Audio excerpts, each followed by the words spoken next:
Bismillahirrahmanirrahim. Assalamualaikum warahmatullahi wabarakatuh. Apa kabar Bapak Ibu semuanya? Alhamdulillah pada hari ini kita diberikan kesempatan lagi untuk melanjutkan materi kita masih di mata kuliah Sistem Penunjang Keputusan ya.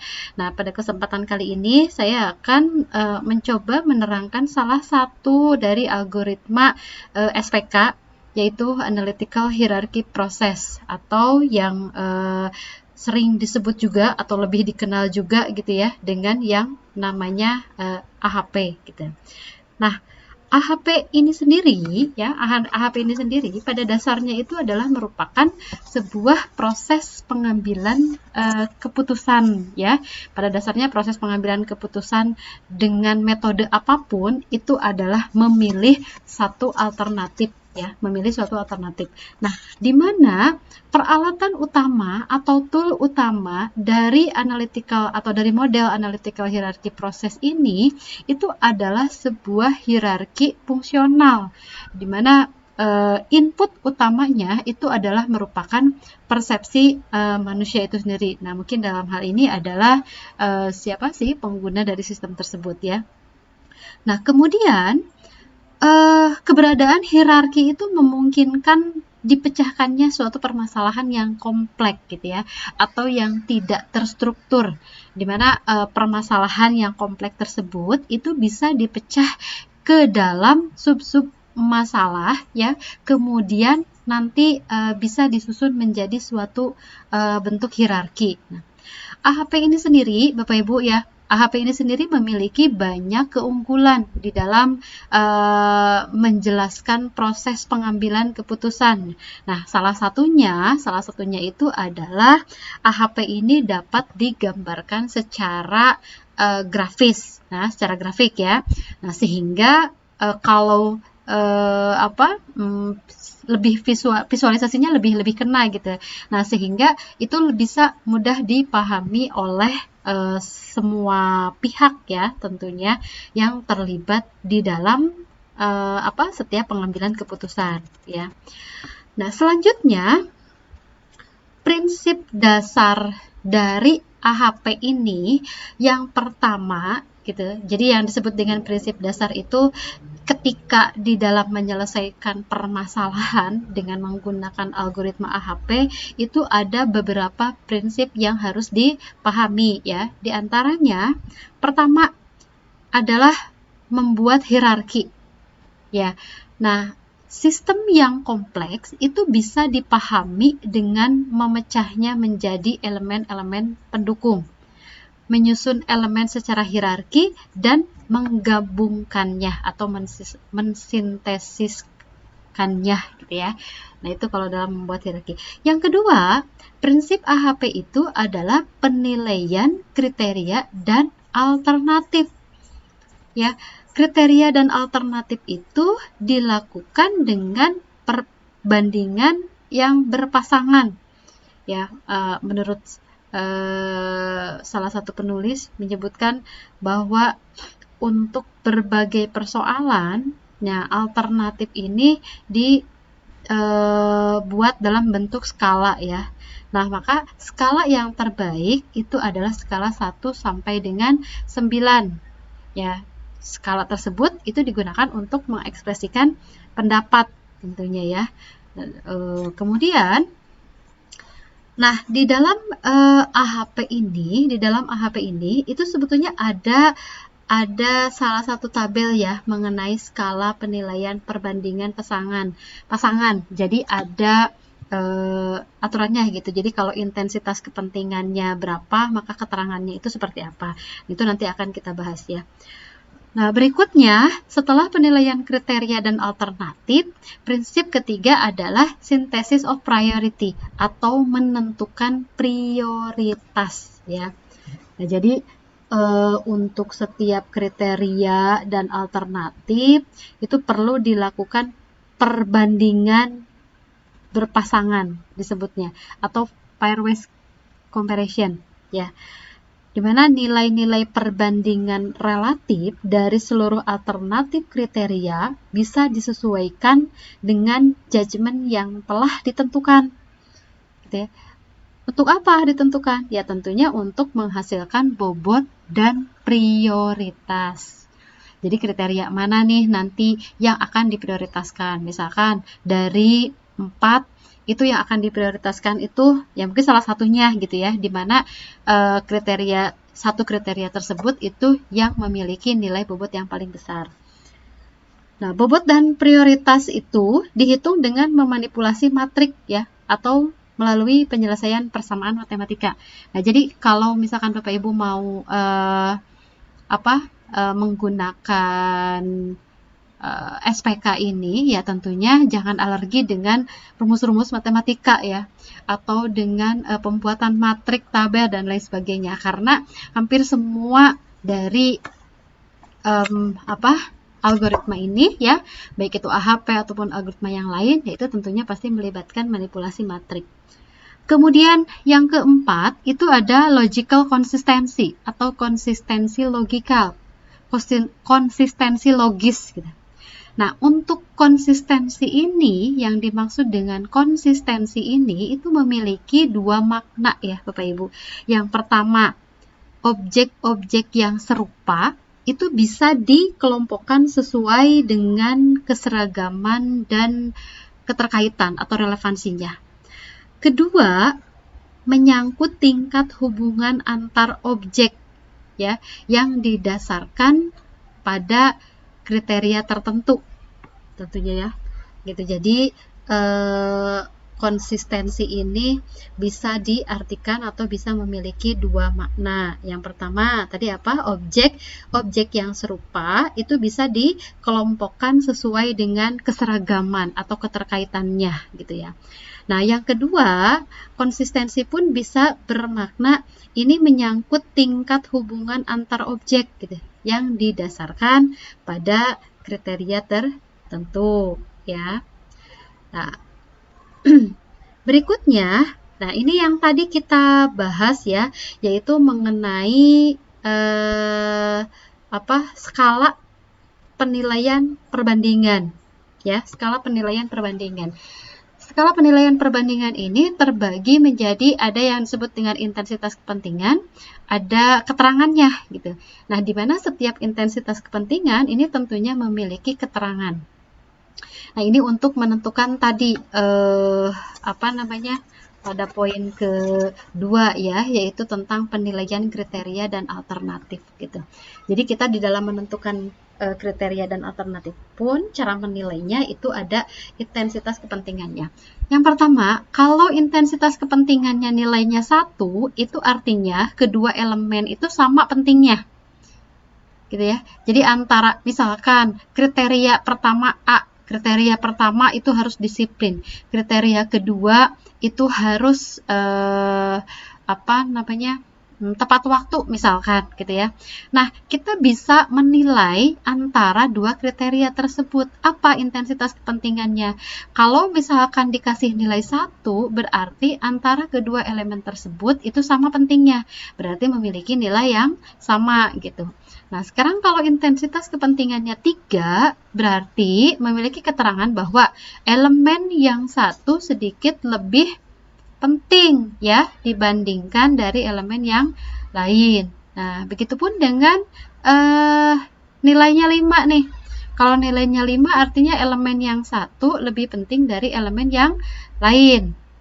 Nah, mungkin nanti untuk penyimpanannya yang manakah kriteria yang lebih penting, kalau mau dikasih nilai 5 misalkan, itu bisa dilihat dari kolom dan barisnya. Kemudian kalau nilainya 7, berarti satu elemen itu jelas lebih mutlak penting dibandingkan elemen lainnya. Dan seterusnya ya. Nanti Bapak Ibu silakan bisa membaca untuk setiap intensitas kepentingan beserta keterangan-keterangannya. Lalu untuk nanti bisa bisa diaplikasikan gitu ya ketika kita memiliki satu kasus tertentu. Nah, berikutnya di dalam AHP pun ya, itu ada yang disebut dengan matrik ya. Nah, ukuran matrik dengan nilai IR disebutnya, atau indeks random gitu. Nah, untuk daftar ini fungsinya apa? Jadi kalau daftar indeks random ini adalah untuk memeriksa konsistensi hierarki gitu. Untuk memeriksa konsistensi hierarki ya. Jadi ini merupakan pemeriksaan konsistensi hierarki ini adalah merupakan tahap akhir dari pengerjaan AHP ini gitu. Dimana jika nilainya lebih dari 10%, maka penilaian data judgment-nya itu harus diperbaiki gitu. Namun jika rasio konsistensinya kurang atau sama dengan 0,1, maka hasil perhitungan itu bisa dinyatakan benar gitu. Nah, jadi ini adalah tabel daftar indeks random konsistensi ya. Bisa menyesuaikannya nanti hasil akhirnya tuh apa nih gitu. Berdasarkan dari penilaian atau berdasarkan dari perhitungan yang kita kerjakan tuh nanti hasil akhirnya apa, itu menentukan dari pengambilan keputusannya seperti apa ya. Apakah harus diperbaiki kalau misalkan ternyata nilainya lebih dari 10%, ataukah memang sudah benar gitu apabila nilai akhir menunjukkan kurang atau sama dengan 0,1 ya. Nah, sekarang kita lihat misalkan kita punya contoh kasus nih ya. Kita contoh kasus supaya lebih aplikatif ya. Nah, contoh kasus yang kita akan ambil itu adalah mengenai proses penilaian pegawai berprestasi dengan menggunakan AHP. Nah, kalau ditanya tujuannya untuk apa, ya mungkin itu disesuaikan dengan hasil penelitiannya ya. Untuk apa kira-kira dilakukannya proses penilaian pegawai berprestasi? Apakah misalkan untuk diberikan reward ya, atau akan dinaikkan golongannya, atau dinaikkan statusnya ya, kepangkatannya dan lain sebagainya gitu. Cuman intinya di sini adalah kasus untuk contoh untuk proses penilaian pegawai berprestasi. Nah, yang pertama yang kita lakukan apabila kita akan melakukan penilaian pegawai berprestasi ini, yang pertama adalah menentukan kriteria ya. Menentukan kriteria yang akan dipakai di dalam penilaian pegawai gitu. Nah, kemudian setelah kita menentukan kriteria, langkah selanjutnya adalah menentukan subkriteria yang dipakai di dalam penilaian pegawai. Nah, kalau untuk subkriteria mungkin pasti ini merupakan penurunan ya, penurunan dari kriteria. Kalau misalkan ternyata kriterianya dianggap masih luas ataupun masih ada hal-hal yang memungkinkan gitu ya adanya penilaian tidak objektif, yaitu ditentukan subkriterianya. Kemudian yang ketiga itu adalah membentuk matriks perbandingan berpasangan untuk menentukan skala prioritas kriteria. Lalu membentuk matriks perbandingan berpasangan untuk menentukan skala prioritas subkriteria ya. Lalu setelah itu mendapatkan data pegawai, melakukan penilaian pegawai, dan tentu nanti akan ada hasilnya yang mana atau datanya siapa gitu ya, yang merupakan pegawai yang berprestasi tersebut. Gitu. Nah, oke.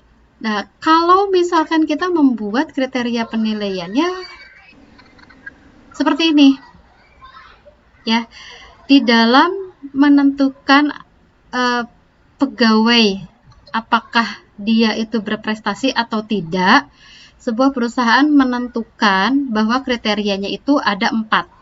Pertama, dilihat dari sisi kedisiplinan. Kedua, dilihat dari sisi prestasi kerja. Yang ketiga, pengalaman kerja. Lalu yang keempat, perilaku. Di mana untuk setiap kriteria itu sudah ditentukan nilainya. nilainya itu adalah baik, cukup, kurang ya.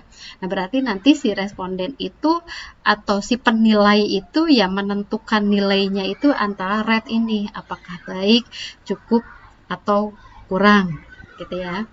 Nah, langkah-langkah yang harus dilakukan untuk menentukan pegawai yang berprestasi itu apa saja?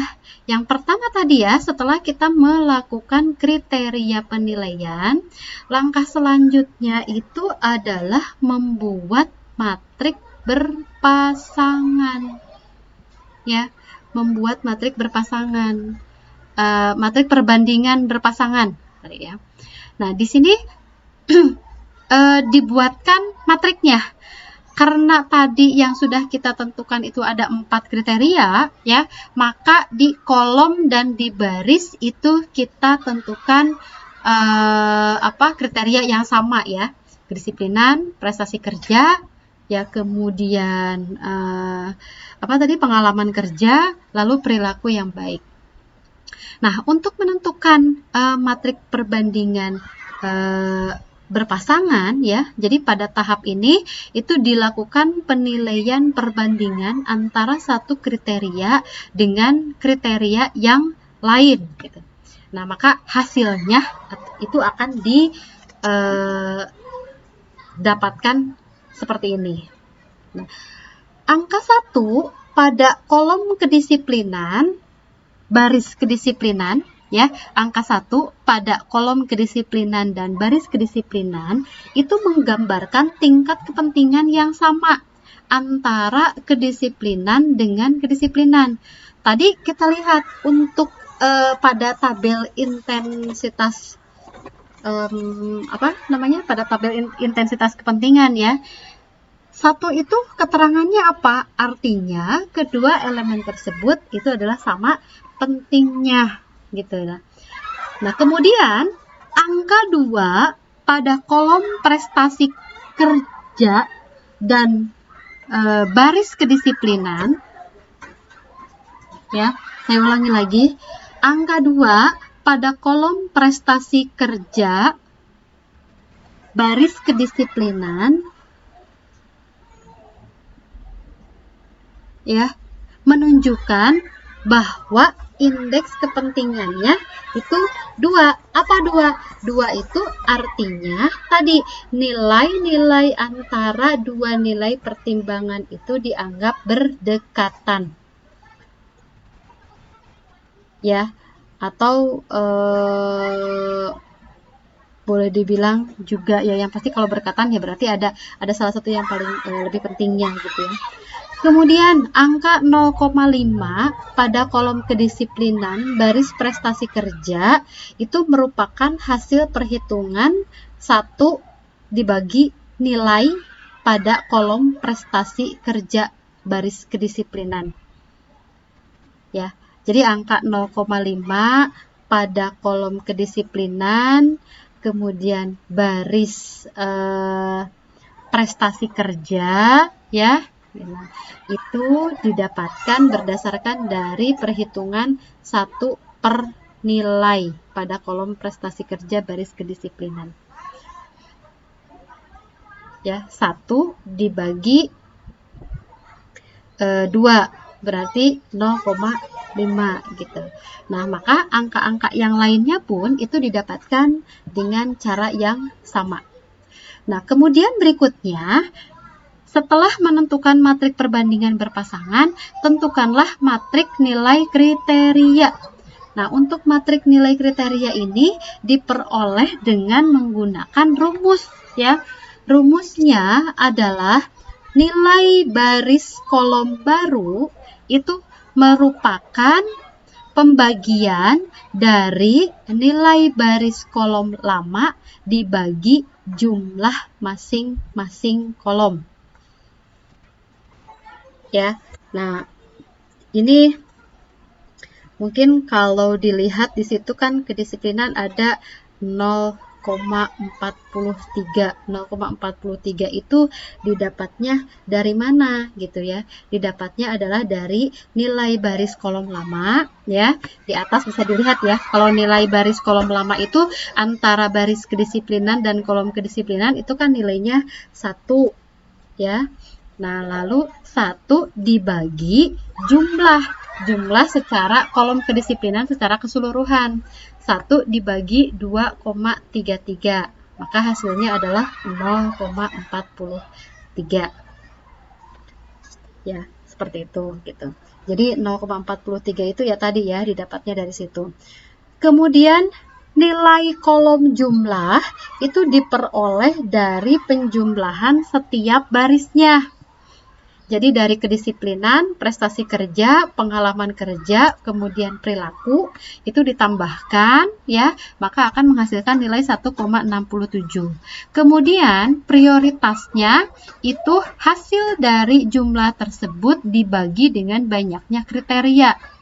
Jadi 1,67 dibagi tadi jumlah kriterianya ada 4, maka nilai prioritasnya adalah 0,42. Ya.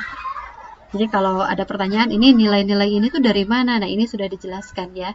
Yang pertama dari tadi menentukan matrik perbandingan berpasangan, kemudian matrik nilai kriteria ya, jumlah serta prioritasnya ya. Nah, berikutnya tadi sudah ini ya, sudah dilihat untuk matrik perbandingan berpasangannya, kemudian matrik nilai kriterianya beserta ditentukan juga prioritasnya gitu ya. Nah, kemudian langkah selanjutnya itu adalah menentukan CI ya. Kalau yang di sini yang disebut dengan CI itu adalah konsistensi indeks ya. Jadi ada CI, ada CR. Kalau CR konsistensi rasio atau rasio konsistensi gitu. Nah, ini yang sudah dibakukan sebetulnya untuk rumus-rumusnya gitu ya. Jadi nanti Bapak Ibu untuk lebih jelasnya memang bisa melihat untuk secara teorinya gitu ya. Jadi untuk penghitungan rasio konsistensi, jadi perhitungan ini tuh digunakan untuk memastikan bahwa nilai rasio konsistensi atau CR-nya itu kurang dari sama dengan 0,1 gitu. Ya. Nah, untuk menghitung rasio konsistensi itu memang ada baiknya dibuatkan matriknya terlebih dahulu ya.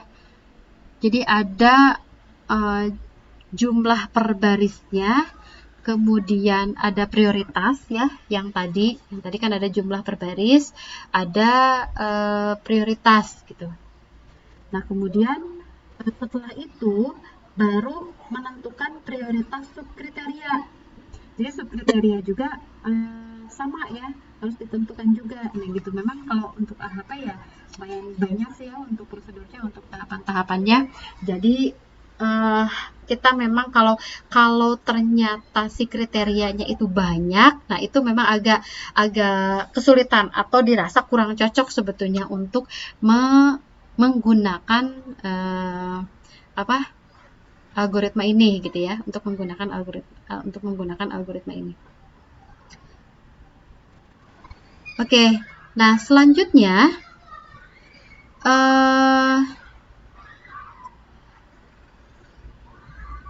tadi setelah dibuat matriks skala prioritas kriteria kedisiplinan ya, lalu nah di sini karena tadi untuk pembuatan matrik itu tidak hanya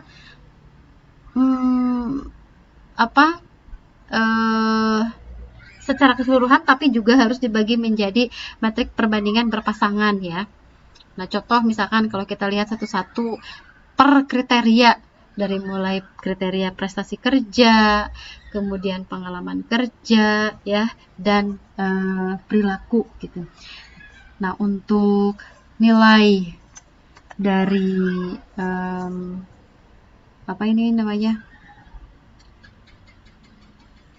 perbandingan berpasangan, ya, untuk menghitung prioritas subkriteria dari kriteria prestasi kerja. Jadi langkah-langkahnya itu yang dilakukan adalah dari kriteria prestasi kerja sama dengan yang dilakukan dalam perhitungan prioritas subkriteria dari kriteria kedisiplinan. Ya, jadi tentunya langkah awalnya adalah membuat matrik perbandingan berpasangan. Nah, kemudian tahap akhir ini sudah merupakan matrik dari hasil, ya, matrik hasil. Nah, di dalam matrik hasil ini itu dijelaskan atau disebutkan, diperlihatkan gitu ya, untuk penilaian hasil akhirnya dari masing-masing prestasi kerja gitu. Dari masing-masing kriteria, yaitu kriteria kedisiplinan, prestasi kerja, pengalaman kerja, dan perilaku, ya, seperti itu. Nah, di sini bisa dilihat untuk rumus perhitungannya seperti yang tadi dijelaskan, ya. Jadi ada jumlah kriterianya, kemudian nilai maksimumnya, CI dan CR-nya itu harus dibuatkan gitu.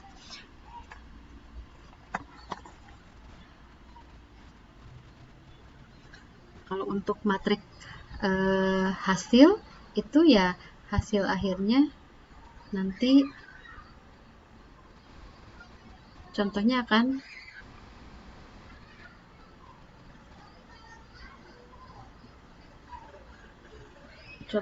seperti ini. Jadi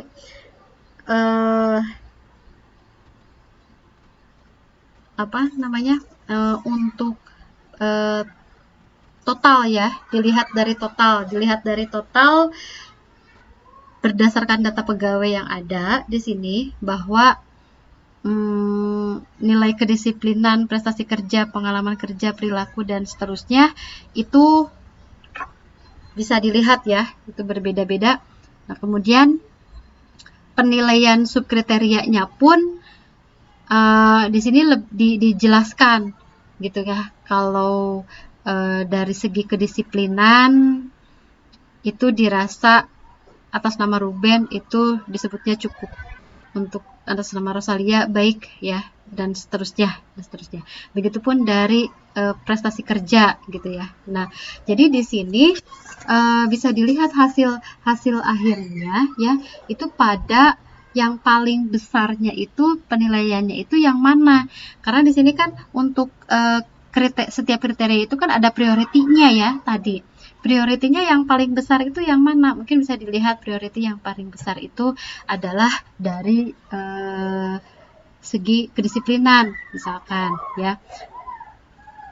Jadi pada kolom kedisiplinan yang baris A tersebut itu diperoleh dari nilai pegawai untuk kedisiplinan, yaitu cukup, misalkan, ya, dengan prioritas 0,42 atau 0,41 gitu, ya. Nah, kemudian dikalikan dengan prioritas kedisiplinan sebesar 0,42 gitu, maka didapatkan hasil seperti itu gitu. Nah, jadi untuk kolom total itu diperoleh dari penjumlahan pada masing-masing barisnya. Nah, nilai total inilah yang dipakai, ya, sebagai dasar untuk meranking prestasi pegawai. Semakin besar nilainya, maka pegawai tersebut itu dianggap semakin berprestasi gitu. Nah, jadi kita bisa melihat di sini berdasarkan dari hasil perhitungan yang tadi, ya, bahwa yang namanya hasil akhir itu adalah merupakan nilai yang paling besar. Kalau di antara ketiga ini nilai yang paling besar totalnya itu adalah 0,46, maka bisa dipastikan bahwa orang tersebutlah yang dianggap memiliki prestasi yang baik gitu ya. Nah, seperti itu Bapak Ibu untuk metode perhitungan AHP. Nah, untuk lebih jelasnya nanti akan saya share modul juga di siakanku. Silahkan Bapak Ibu nanti bisa mencoba mempraktekkannya dengan mengaplikasikannya ke dalam satu kasus. Itu bisa jadi kasus di tempat kerja Ibu masing-masing ataupun misalkan dalam kasus yang lain. Asalkan itu sudah jelas memiliki kriteria dulu terlebih dahulu. Lalu kemudian silahkan bisa diikuti langkah-langkahnya sesuai dengan yang tertera di modul kuliahnya. Oke, sekian Bapak Ibu untuk penjelasan mengenai materi Analytical Hierarchy Process ini atau AHP ini. Kita ketemu lagi pada materi selanjutnya. Assalamualaikum warahmatullahi wabarakatuh.